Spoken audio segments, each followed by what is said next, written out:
आज चैत्र नवरात्र का दूसरा दिन है। नवरात्रि के दूसरे दिन माँ दुर्गा के ब्रह्मचारिणी स्वरूप की पूजा होती है। माँ ब्रह्मचारिणी को कैसे प्रसन्न करी, क्या है पूजा का शुभ मुहूर्त और कैसे करी विधि विधान से माँ ब्रह्मचारिणी की पूजा, जानेंगे ज्योतिषाचार्य डॉक्टर वाई राखी से। बहुत स्वागत है आपका डॉक्टर वाई राखी। और सबसे पहले आज जानने की कोशिश करेंगे कि माता को आज के दिन में कैसे पूजा जाता है और इसकी शुरुआत कहाँ से हुई। नमस्कार, आप सभी को आज के दिन की हार्दिक हार्दिक शुभकामनाएं। आज दूसरा नवरात्र है। ब्रह्मचारिणी के रूप की बात कर लेती हूँ। सबसे पहले अगर उनके स्वरूप की बात की जाए तो पहले मैं आपको बता दूं, ब्रह्म का मतलब होता है तप और चारिणी का मतलब होता है करने वाली, मतलब तप को करने वाली ब्रह्मचारिणी। ये शिव शक्ति का ही रूप है, यानी कि पार्वती माँ का ही रूप है। कहानी आगे सुनाऊंगी तो आपको आगे पता चलेगा। आज के दिन माँ के रूप की अगर बात की जाए, माँ खड़ी हुई होती हैं। इनके एक हाथ में कमंडल और एक हाथ में जप माला होती है। माँ बहुत जल्द अपने भक्तों को प्रसन्न करती हैं और बहुत तपस्या करी है इन्होंने शिव को प्राप्त करने के लिए, और शिव को प्राप्त किया है इन्होंने उस तपस्या के बाद। तो आज का दिन स्टूडेंट्स के लिए बहुत अच्छा होता है, तप करने के लिए बहुत अच्छा होता है, मेडिटेशन करने के लिए बहुत अच्छा होता है, खुद पर संयम पाने के लिए बहुत अच्छा होता है। और जिन्हें वैराग्य चाहिए, जो दुनिया से थक चुके हैं, उनको भी इस देवी की आज के दिन पूजा करनी चाहिए। माँ बेहद जल्द प्रसन्न होती है। आज बेहद खास दिन है। चेटी चट यानी कि झूले लाल जयंती भी है आज का दिन अपने आप में बेहद खास हो जाता है। दिन के हिसाब से देखें तो बुधवार का दिन है और बुधवार हम गणपति महाराज की पूजा करते हैं, यानी कि आज आप लक्ष्मी की पूजा, माँ की पूजा, सरस्वती माँ की पूजा और माँ दुर्गा भवानी की यानी कि ब्रह्मचारिणी की पूजा करेंगे तो आपके वारे न्यारे जरूर होंगे। बिल्कुल। और ऐसे में स्टूडेंट्स के लिए आपने बताया कि आज बेहद ही खास दिन है। कौन से मंत्रों के उच्चारण से आज माता को प्रसन्न किया जा सकता है? देखिए, वैसे तो माँ जगदम्बे भवानी शेरा वाली कहकर आप उन्हें आराम से पुकारिए, मतलब माँ सिर्फ माँ कहकर पुकारने पर दौड़ी चली आती है। लेकिन आपको बता दूं, माँ को एक नाम बेहद पसंद है, जगदम्बे, शेरा वाली, भवानी, इन नामों से पुकारें। और मंत्रों की आपने बात की है तो माँ को बेहद ज़्यादा पसंद है ओम दुर्गाय नमः, ये माँ का बहुत बड़ा मंत्र है। अगर आप माँ का मंत्र जाप करना चाहते हैं, ओम ह्रीं क्लीं चामुंडाय विच्चा का जाप करेंगे। ब्रह्मचारिणी का मंत्र जाप करना चाहते हैं तो ओम ब्रह्मचारिणी देवी नमः का आप जाप करेंगे। जय श्री राम का जाप करेंगे। ओम गणपते नमः का आज आप जाप करेंगे, क्योंकि दिन है बुधवार का, नववर्ष शुरू हुआ है, नववर्ष का दूसरा दिन है, झूलेलाल जयंती आज है, दूसरा नवरात्र आज है। और अगर आपको कोई मंत्र बहुत ज्यादा नहीं भी आते, मंत्र गलत पढ़ने से बहुत ज्यादा अच्छा है कि आप मंत्र सुने, उसका फायदा ज्यादा होगा। बिल्कुल। और ऐसे में माता के जिस तरीके से आप भजन सुनते हैं यूट्यूब पर या कहीं पर भी, आप इस प्रकार से इन मंत्रों को भी बहुत आसानी से पा सकते हैं, सुन सकते हैं। वाई राखी जी, अगर हम बात करेंगे पूजा के विधि विधान की, आज किस तरीके से माता की पूजा होती है, कैसे उन्हें प्रसन्न किया जाता है? देखिए, विधि विधान बिल्कुल वही रहता है जो आपका पहले दिन रहता है। सबसे पहले मैं आपको बता दूं, हम शिवरात्रि बोलते हैं, हम नवरात्रि बोलते हैं। शिवरात्रि में शिव की पूजा होती है, नवरात्रि में शक्ति की पूजा होती है। हम सब मिलकर पार्वती की ही पूजा कर रहे हैं, उनके अलग अलग स्वरूपों की। मतलब शैलपुत्री से लेकर और सिद्धिदात्री तक शिव को प्राप्त करने के लिए जो माँ ने किया वही नवरात्रि है। तो सबसे पहले मैं आपको बताऊंगी, ऐसा नहीं है कि पूजा दिन में नहीं करनी, सुबह शाम पूजा करनी है, लेकिन नवरात्रि में पूजा का महत्व रात में ज्यादा होता है। तो आप जो अपना दुर्गा सप्तशती का पाठ है वो जरूर करें, माँ के सामने जोत जरूर जलाएं, घर में कपूर जरूर रखें, आज थोड़ी देर मेडिटेशन जरूर करें। आज आप ध्यान मुद्रा में बैठकर थोड़ी देर जाप करें, थोड़ी देर मंत्रों का नाम लें तो भगवान की असीम कृपा आप पर होगी। हरी चूड़ियां आप जरूर पहने, सुहागनों को सुहाग का सामान आप जरूर भेंट स्वरूप दें। कोशिश करें कम बोलें, व्रत रखा है तो कम खाएं, ये नहीं कि सारा दिन खाते जा रहे हैं। और मानसिक पूजा करें, कोशिश करें कि जितना ज्यादा आप मौन रहेंगे उतना ज्यादा आप इनर अपने आप को पहचान पाएंगे। और हाँ, माँ को नारियल अर्पण जरूर करें आप।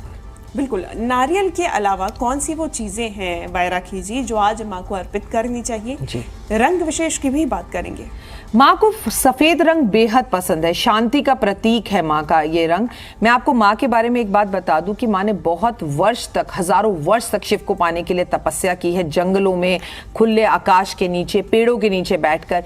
तो माँ को जो रंग सबसे ज्यादा पसंद है वो सफेद रंग पसंद है। लेकिन हमारे यहाँ पर सफेद रंग का मतलब बिल्कुल सफेद नहीं होता, उसमें रेड बॉर्डर या गुलाबी रंग या लाल रंग। आप माँ के लिए पीला रंग पहने तो माँ बेहद पसंद होगी। अगर आज के दिन की बात की जाए तो आज का दिन बुधवार का दिन है, तो आज हरी इलायची माँ को अर्पण जरूर करें। माँ के लिए फेवरेट पुष्प जो है वो कमल का पुष्प है या गुड़हल का पुष्प है, या कमल के फूल के साथ आप गुलाब का पुष्प माँ को अर्पण करें तो माँ बेहद प्रसन्न होती हैं। यहाँ मैं आपको एक बात और बताना चाहूंगी कि अगर आप लाइफ में आगे बढ़ना चाहते हैं तो माँ के आज के भोग को समझिए। कल हमने शैलपुत्री को घी का भोग लगाया था, आज माँ को चीनी या मिश्री का भोग लगाना जरूरी है। किसी छोटी सी कन्या को अपने पास बुलाकर, बिठाकर, उसके चरण स्पर्श कर कर उसे मिश्री 1 किलो या 1 किलो चीनी भेंट स्वरूप दे दीजिए। ओए होए, फिर देखिए आपको उसके कितने अच्छे रिजल्ट्स मिलते हैं। प्रैक्टिकल पूजा कीजिए, घर में बैठी हुई माँ का भी सम्मान कीजिए, सासू माँ के साथ भी रिश्तों को अच्छा कीजिए और उनकी सेहत का ध्यान रखिए।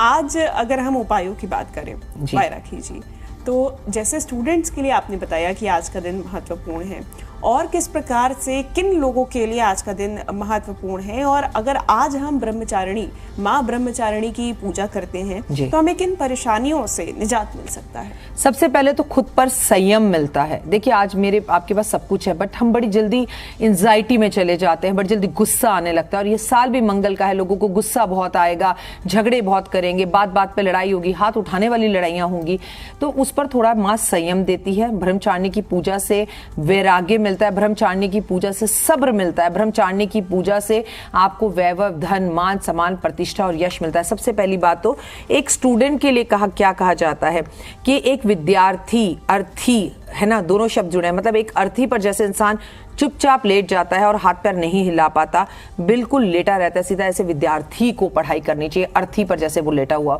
तो माँ की पूजा करने से विद्यार्थियों को फायदा होगा, ज्योतिषियों को बहुत फायदा होगा। अगर आप ये चाहते हैं कि आपकी छठी इंद्री बहुत तेज काम करे और आपको होने वाली चीजें पहले से दिखने लगे, और आप एक एस्ट्रोलॉजर है, तो यकीन मानिए आज का दिन आपके लिए ही है।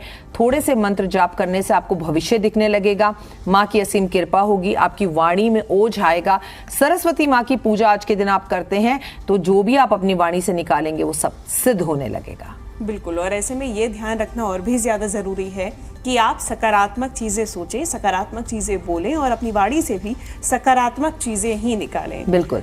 वायरा कीजिए, अगर हम राशि के अनुसार बात करेंगे तो किस तरीके से हर राशि के लिए पूजन विधि, वैसे तो जैसे आपने बताया कि सामान्य ही है, लेकिन क्या विशेष उपाय हर राशि के अनुसार कर सकते हैं ताकि मैक्सिमम लाभ मिल सके? देखिए मैं आपको एक बात बताऊं, लाभ मिलता है मन से शेरावाली बोलने से। मैं 12 राशियों के हिसाब से आपको बताऊंगी आज माँ को क्या भेंट देना चाहिए। आप में से बहुत लोग होंगे जो सूतक पातक या उन 5 दिनों की वजह से कुछ महिलाएं मंदिर ना जा पाए, तो किसी छोटी बच्ची कन्या को अपनी राशि अनुसार ये चीज तोहफे में दे दीजिएगा। मेष राशि की बात कर लेते हैं, तो मैं आपको बता दूं आज आपके लिए बहुत जरूरी है माँ को लाल चूड़ियां अर्पण करना। माँ को श्रृंगार बहुत पसंद है, आप पुरुष हैं या स्त्री हैं इससे कोई फर्क नहीं पड़ता। आज भेंट स्वरूप लाल चूड़ियां जो है माता रानी को या महिलाओं को भेंट दे। वृषभ राशि की अगर बात की जाए तो मैं कहूंगी आपके लिए बहुत जरूरी है 1 किलो चीनी किसी बच्ची को या माता रानी को भेंट स्वरूप जरूर दें। अगर मैं वहीं पर अगली राशि की बात करूं, मेष राशि, वृषभ राशि, मिथुन राशि, आज आपका दिन भी है, बुधवार का दिन है। मैं आपको यही समझाऊंगी आज इलायची माँ को भोग लगाएं या इलायची का दान करें या हरी चूड़ियां किसी महिला को या माता रानी को भेंट स्वरूप दें। कर्क राशि वालों, माँ को आज चमकीली सफेद गोल्डन लगी हुई चूड़ियां भेंट स्वरूप दें तो बहुत अच्छा रहेगा। सिंह राशि वालों, आज आप माँ को संतरी रंग की चूड़ियां भेंट स्वरूप चढ़ाएं तो आपकी जो मनोइच्छा है वो पूर्ण होगी। कन्या राशि वाले, आज माँ को पिस्ते का भोग लगाएं या पिस्ते से बनी हुई मिठाई का भोग लगाएं तो आप धन मांगे, वैभव मांगे, जो चाहे वो मिलेगा आपको। तुला राशि की अगर बात की जाए तो यहां मैं आपको समझाना चाहूंगी कि आपके लिए बहुत जरूरी है नारंगी रंग की चूड़ियां माँ को अर्पण करें। वृश्चिक राशि वालों के लिए लाल रंग की चूड़ियां अर्पण करने की सलाह दूंगी। वहीं धनु राशि वाले पीले रंग की चूड़ियां अर्पण करें। और मकर राशि की बात की जाए तो आपके लिए बहुत ज्यादा जरूरी है कि आज आप माँ को इत्र लगाएं। कुंभ राशि की बात की जाए तो सरसों का तेल माँ को अर्पण करें, आज बहुत जरूरी है। माँ के मंदिर में जाके रखें या किसी जरूरतमंद व्यक्ति को दें। वहीं आखिरी राशि मीन राशि की बात करें, जहां सूर्य इस वक्त विराजमान है, राहु वहीं पर है, नीच राशि में सूर्य हो रहे हैं, इसलिए घरों में झगड़े बहुत हो रहे हैं, मनमुटाव हो रहे हैं, बेवजह मन उदास है लोगों का। तो मीन राशि वालों, आपको आज माँ के मंदिर में जो छोटी छोटी कन्याएं दिखी उन्हें बेसन के लड्डू भेंट स्वरूप जरूर देने चाहिए। बिल्कुल, तो राशि के अनुसार आपने जाना कि किस तरीके से आज आप माता को ये चीजें भेंट कर सकते हैं, उन्हें छोटी छोटी चीजों से प्रसन्न कर सकते हैं। वाय राखी जी, माँ ब्रह्मचारिणी किस तरीके से अपने स्वरूप में आई, इसकी कहानी जरूर बताइएगा। देखिए, कल मैंने आपको बताया कि अपने पिता दक्ष के घर पर चली गई माता सती और मना किया शिव ने, लेकिन वहां जाकर उनका अपमान हुआ तो वो अग्नि में भस्म हो गई। उन्होंने दूसरा जन्म लिया। जब उन्होंने दूसरा जन्म लिया तो उन्हें शिव को प्राप्त करना था। शिव को प्राप्त करने के लिए उन्हें तपस्या करनी थी। तो उनको जो है ये ज्ञान करवाना बहुत जरूरी था कि वो ये जीवन जो है उनका वो शिव के लिए है। तो यहाँ पर नारद मुनि जो है वो पार्वती माँ के पास पहुंचे और उन्होंने बोला कि अगर तुम शिव को प्राप्त करना चाहती हो तो तपस्या करो। माँ ने जंगल में जाके तपस्या करनी शुरू करी। पहले पेड़ों के नीचे बैठी, फिर खुले आकाश में बैठी, मिट्टी पूरे दीमक उनके शरीर पर लग गई। पहले उन्होंने बेलपत्र खाए, फल खाए, फूल खाए, फिर सूखे पत्ते खाए, फिर सूखे पत्तों को भी खाना छोड़ दिया, इसलिए उनका नाम अपर्णा पड़ा। इसलिए इनका एक दूसरा नाम अपर्णा भी है। इन्हें ब्रह्मचारिणी भी कहते हैं, तपचारिणी भी के नाम से भी पुकारा जाता है। ये तीनों नाम इन्हीं देवी के हैं। बहुत तपस्या करने के बाद महादेव बहुत प्रसन्न हुए और इनके पास पहुंचे और पहुंचकर बोला कि आपकी तपस्या पूर्ण हुई और आपके पिताजी आपको लेने आ रहे हैं। आपको मैं अपनी पत्नी के रूप में स्वीकार करता हूं। आगे की कहानियां हम आपको 9 दिन में सुनाएंगे, लेकिन यकीन मानिए ये माता का रूप हमें बताता है, आपको और मुझे बताता है, चाहे हम ऑफिस में हो, व्यापार में हो, घर में हो।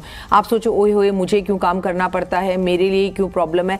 दुनिया में जब हमारे देवी देवताओं को ही एक दूसरे को प्राप्त करने के लिए इतना आचरण करना पड़ा, इतना तप करना पड़ा, तो हम इंसानों की तो बिसात ही क्या है। बिना तप के आपको कुछ नहीं मिलेगा। और आज देवी का ये स्वरूप बताता है कि तू मेहनत कर, मैं तेरे साथ हूं। बिल्कुल, और ऐसे में मेहनत का फल जरूर मिलेगा, ये भी आप सुनिश्चित रखिए, क्योंकि माता भी सब देख रही है और भगवान तो सब देख ही रही है। वाय राखी जी, आज के दिन किन बातों का विशेष ध्यान रखना चाहिए, क्या करें? कुछ ऐसी भी चीजें हैं जिन्हें अवॉइड करना चाहिए, क्या ना करें? मेरा बच्चा, सबने ना अपने घर में अखंड जोत जला रखी है। मंगल का साल है तो अग्निकांड बहुत होंगे, तो अपनी जोत को देखिए। अगर किसी कारण आपकी जोत शांत हो गई है तो आप घबराइए मत, धीरे से रुई बत्ती उठाइए, माता रानी की जय बोलिए और उससे जला लीजिए। बस ये सोचिए कि माता रानी ने कोई आपकी मुसीबत, कोई नकारात्मकता, कोई नेगेटिविटी को खत्म किया और पॉजिटिविटी को बढ़ाया। दूसरा, खेतरी पर, मंदिर में हर किसी को जाने मत दीजिए, उस पर किसी की परछाई मत पड़ने दीजिए। कम बोलिए, संयम रखिए, बड़ों का आचरण कीजिए, बड़ों का सम्मान कीजिए। और भगवान को जो भोग लगा रहे हैं, घर में कीर्तन, घर में ढोलक बजाना, घर में दुर्गा सप्तशती का पाठ करना, दुर्गा सप्तशती की और दुर्गा चालीसा की किताबों को लोगों के बीच में बांटना, श्रृंगार का सामान बांटना। माँ को भंडारे बहुत पसंद है, सब बिल्कुल नहीं है। कन्या पूजन आपको आखिरी दिन करना है, अष्टमी और नवमी में करना है, आप अभी भी कर सकते हैं। बिल्कुल। और दूसरी तरफ अगर हम बात करें पाठ की, पाठ का क्या विधि है, क्या विधान है? क्या एक ही दिन में 13 अध्यायों को पूरा किया जा सकता है? यानी कि कई लोग होते हैं जो एक ही दिन में पूरे अध्याय कंप्लीट करते हैं। क्या सीक्वेंस इसका है? यदि अगर कोई शुरुआती दौर में पाठ कर रहा है, दुर्गा सप्तशती पढ़ रहा है, तो जैसे तुम मुझसे कैसे पूछ रही हो कि मैं अपनी माँ को घर में माँ कह के बुलाऊं, माता जी कह के बुलाऊं, मम्मी जी कहकर बुलाऊं, या क्या कहकर पुकारूं? देखिए, मैं आपको इस सरल भाषा में इसलिए बता रही हूँ कि बात आपके दिल तक पहुंचे। अपनी माँ को बुलाने का कोई नियम नहीं होता। हम संसारिक जीवन में रहते हैं, हम शादीशुदा हैं, हमारे बच्चे भी हैं, हमें घर भी देखना है। कुछ महिलाएं तो ऐसी हैं जिन्होंने व्रत रखा हुआ है, फिर भी वो आटा गूंद रही होंगी, घर के लिए रोटियां भी बना रही होंगी, है ना। माँ कहती है तू सिर्फ कर्म कर, फल की इच्छा मत कर। आप अगर एक दिन में 13 अध्याय पूरे रोज पढ़ सकते हैं, वेल एंड गुड है। नहीं पढ़ सकते तो इस 9 दिन में 2-2 कर भी आप उन पाठों को कंप्लीट कर सकते हैं। कोई हार्ड एंड फास्ट रूल नहीं है। अगर आपने पढ़ना शुरू किया और बीच में आपको छोड़ना भी पड़ा, तो हाँ, अगर हम अपनी माँ को आई लव यू कहना छोड़ दें, हक करना छोड़ दें, माँ की केयर करना छोड़ दें, तो भी माँ हमें कभी नहीं छोड़ती। तो प्लीज कोई डर और भय के साथ माँ की पूजा मत कीजिएगा। वो माँ है। एक बार मन से माँ कहकर पुकारिएगा। चाहे रोज पाठ करो, चाहे मत करो, चाहे पाठ सुनो, चाहे उसे डिवाइड कर करो, चाहे थोड़ा थोड़ा करो, पर करो। जो दिल में आए उसे करो और मन, भावना और श्रद्धा के साथ करो। यदि इस दौरान 9 दिनों के दौरान किसी प्रकार की बाधा आ जाती है, जैसे कि आपने भी सूतक पातक की बात की, तो किस तरीके से अपने 9 दिन के उपवास को चाहे या फिर पूजा अर्चना को संपूर्ण किया जा सकता है? अगर आप महिलाएं और ये 5 दिन आपके पास आ जाते हैं तो ये बात तो समझ लीजिए कि माँ आपसे थोड़ा सा नाराज जरूर है, क्योंकि उसने आपसे अपनी पूजा का हक छीना है। तो पहले माँ से माफी मांगिए कि ऐसा क्या मैंने गलत किया है। दूसरा, पूजा को बीच में मत छोड़िए। मंदिर नहीं जा सकते, पूजा नहीं कर सकते, लेकिन एक कन्या को घर में बुलाइए, उस कन्या के पैर धुलाइए, उसे तिलक लगाइए और माँ भवानी से पैर छूकर उसके माफी मांगिए। किसी बच्ची को आइसक्रीम खिलाइए, किसी बच्ची को पिज्जा खिलाइए, किसी बच्ची को पराठे खिलाइए, किसी बच्ची को हेयर क्लिप्स दीजिए, चुन्नी दीजिए, कपड़े दिलाइए। और क्योंकि ये शनि का साल है तो मैं कहूंगी ऐसे में बच्ची को चप्पल पहनाइए। जी हाँ, इस साल कन्याओं को चप्पल पहनाना वाकई बहुत अच्छा होगा। लाइफ में आपका शनि आपको कभी कष्ट नहीं देगा। मन में कोई बात मत लाओ। लेकिन आपने एक तरफ व्रत रखे हुए हैं और सुबह शाम आप अपनी सासू माँ से लड़ रही हैं, सुबह शाम आप अपने पति से लड़ रही हैं, मुंह बनाकर आप घर में घूम रही हैं, तो स्वयं फिर माता रानी भी आपका कुछ भला नहीं कर सकती। क्योंकि जैसे सोमवार, मंगलवार, बुधवार ऐसे ही परिवार है। आप पूजा करें ना करें, लेकिन अगर परिवार से संबंध आपके अच्छे नहीं है तो आप जीरो हैं। बिल्कुल, यानी कि मन अच्छा होना चाहिए। और मानसिक पूजा की आपसे थोड़ी देर पहले आपने बात की, तो पूजा केवल शारीरिक रूप से नहीं, पूजा केवल खान पान के त्याग से नहीं, बल्कि मन के विचारों से त्याग की भी होती है। आप बुरे विचारों को त्याग दें। और जैसा कि वैराखी जी ने भी बताया कि आप लड़ाई झगड़ा अगर करते हैं, अपने मन के विचार को खराब करते हैं, तो निश्चित रूप से उसका फल मिलना और भी ज़्यादा मुश्किल हो जाता है। अगर हम टिप्स की बात करें वैराखी जी, तो हमारे दर्शकों के लिए आप क्या टिप्स देंगी? देखिए, मैं आपको 5 बातें बताऊंगी। आप नॉर्मली महिलाओं को देखेंगे वो अपनी फ्रेंड के घर जाती हैं, अपने मायके जाती हैं, किट्टी पार्टी में जाती हैं तो बहुत सच के जाती हैं। मैंने कल ही मंदिर में देखा ऐसी एक महिला को, बाल पूरे खुले हुए, हाथ में कोई चूड़ी नहीं, मांग भरी नहीं हुई, बिंदी कोई लगा नहीं रखी, गला कान सब खाली। दुर्गा भवानी की पूजा का पहला टिप यही है, उन्हें सजना संवरना पसंद है और उनके पास आप जब भी जाएं सच सवर कर जाएं। मंगलसूत्र इन दिनों में जरूर पहने, आप चूड़ियां जरूर पहने। सोने की चूड़ी पहनना जरूरी नहीं है, कांच की पहने, लाख की पहने। और माँ की पूजा का पहला नियम है काले नीले कपड़े नहीं पहनना। सच सवर कर माँ की पूजा करनी है, आराधना अर्चना करनी है, माँ को इत्र जरूर लगाना है और माँ के मंदिर में जो नारियल आप अर्पण करें उस पर हल्दी जरूर लगानी है, ताकि वो दोबारा यूज होने के लिए मार्केट में ना आए। क्योंकि एक बार नारियल पर जब हल्दी लग जाए तो वो दोबारा बाजार में बिक नहीं सकता। नारियल अर्पण करें और नारियल पे हल्दी लगाकर अर्पण करें, कुमकुम लगाकर अर्पण करें, ताकि पंडित जी उसे प्रसाद के रूप में किसी को दें तो आपको बहुत फायदा होगा। सिर्फ टिप इतना है, माँ जगदम्बे भवानी का घर का माहौल नवरात्रों जैसा बनाएं, प्रकाश पूरा घर में रखें और तुलसी पर दिया जरूर जलाएं। बिल्कुल। और तुलसी पर दिया जलाने की आपने बात की वैराखी जी, क्या तुलसी माता को चढ़ाई भी जा सकती है? माता रानी पर तुलसी अर्पण नहीं की जाती, गणपति जी पर तुलसी अर्पण नहीं की जाती।